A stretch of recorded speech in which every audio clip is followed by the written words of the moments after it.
BCA honours agriculture part first second semester. Topic है rent, जिसको हिंदी में लगान कहते हैं।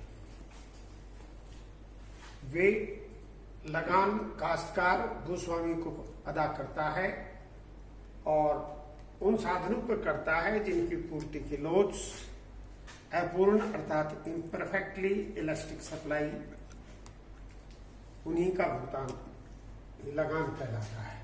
लगान दो प्रकार के होते हैं, एक इकोनॉमिक रेंट कहते हैं, एक को कॉन्ट्रैक्ट रेंट कहते हैं। आर्थिक लगान वह लगान है जो काश्तकार भूस्वामी को अदा करता है, लेकिन भूमि के प्रयोग के बदले अदा करता है, लेकिन उसमें भूमि में लगाई गई पूंजी का ब्याज शामिल नहीं होता।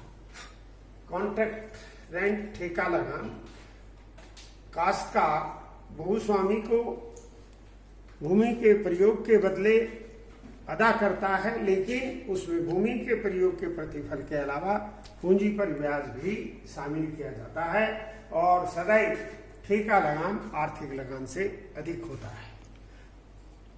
रिकार्डियन थ्योरी ऑफ रेंट, रिकार्डो का लगान का सिद्धांत किस आधार पर है? ये डिफरेंशियल रेंट अर्थात रिकार्डो ने विभेदक लगान के आधार पर विवेचना की है और उनका ने कहा है लगान व विभेदक अधिक डिफरेंशियल सरप्लस है जो बढ़िया भूमियों की घटिया भूमियों के ऊपर उद्भूत होता है।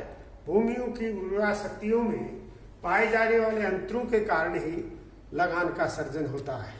जैसे जैसे जनसंख्या बढ़ती है वैसे वह सबसे पहले अच्छी भूमि पर काम करता है और जब तक वो एक उस पर भूमि पर काम करता है किसी प्रकार का लगान उत्पन्न नहीं होता, वह सीमांत भूमि ही कहलाती है। लेकिन जैसे जनसंख्या में वृद्धि हो गई तो अब उससे निम्न उत्पादन वाली भूमि के ऊपर कार्य प्रारंभ हो जाता है। तो पहली भूमि अधिसीमांत भूमि कहलाएगी और दूसरी भूमि सीमांत भूमि कहलाएगी। इसी प्रकार से वो खत्म हो जाती है, फिर जनसंख्या वृद्धि होने पर उससे कम वाली होगी तो पहली दूसरी अधिसीमांत भूमियां कहलाएंगी और दूसरी भूमि सीमांत भूमि कहलाएगी।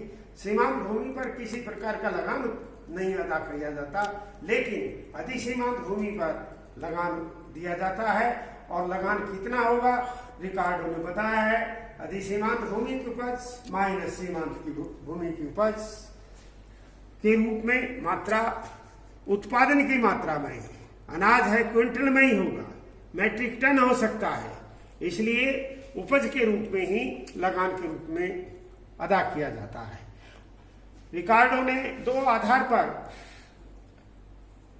लगान की विवेचना की है। ए एक्सटेंसिव एग्रीकल्चर, इसका अर्थ है कि भूमि की क्वालिटी अलग अलग प्रकार की होती है। ए भूमि जब नहीं मिल रही है तो बी पर करेगा, बी नहीं है तो फिर सी पर भी करेगा और वो कम पड़ जाती है तो डी पर करता जाता है। इसका अर्थ यह है जैसे जैसे उपज की शक्तियों में क्वालिटी में अंतर है और उसको करता जाता है तो नियम बताया कि अतिसीमांत भूमि की उपज और सीमांत भूमि की उपज का जो अंतर है उपज के रूप में लगान अदा करता है। इस रेखा चित्र में ओ एक्स के ऊपर यहाँ भूमियों हॉरिजॉन्टल लाइन पर भूमियों को अभिव्यक्त किया गया है, वर्टिकल लाइन के ऊपर उत्पादन मैट्रिक टन में अभिव्यक्त किया गया है। डी प्रकार की भूमि 40 मैट्रिक टन, सी प्रकार की भूमि 60 मैट्रिक टन, बी प्रकार की भूमि 80 मैट्रिक टन, ए प्रकार की भूमि पर 100 मैट्रिक टन उत्पन्न होता है। अब प्रश्न उठता है सीमांत भूमि कौन? जो सबसे कम उपज देने वाली है वो डी भूमि है, इसको सीमांत भूमि कहा जाता है। इस पर किसी प्रकार का लगान नहीं दिया जाता है, इसको नो रेंट लैंड कहते हैं।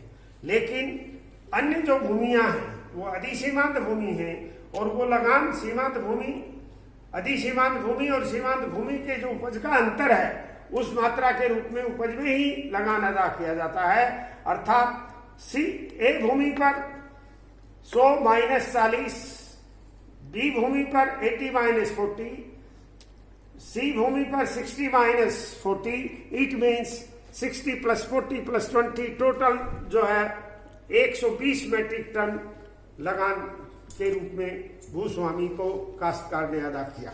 इसी प्रकार से उन्होंने कहा है कि इंटेंसिव सिस्टम ऑफ एग्रीकल्चर, मान लीजिए एक ही प्रकार की भूमि है, तो ऐसी स्थिति में भी लगान उत्पन्न होता है। और लगान कैसे उत्पन्न होगा?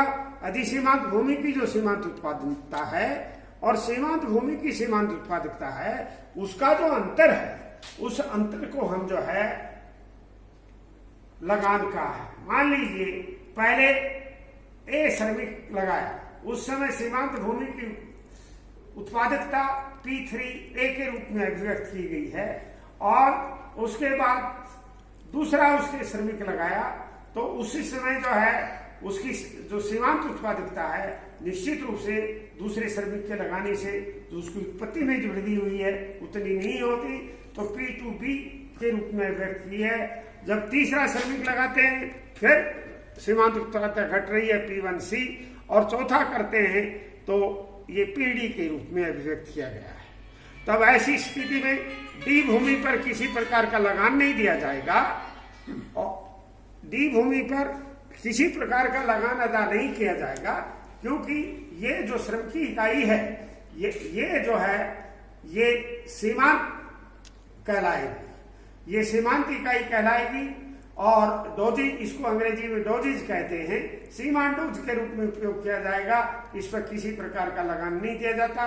लेकिन ए भूमि पर सीमांत डोज है, उसके ऊपर P3 एरिया जो है लगान के रूप में है, बी में P2 के रूप में है, और सी में P1 के रूप में व्यक्त किया जाता है।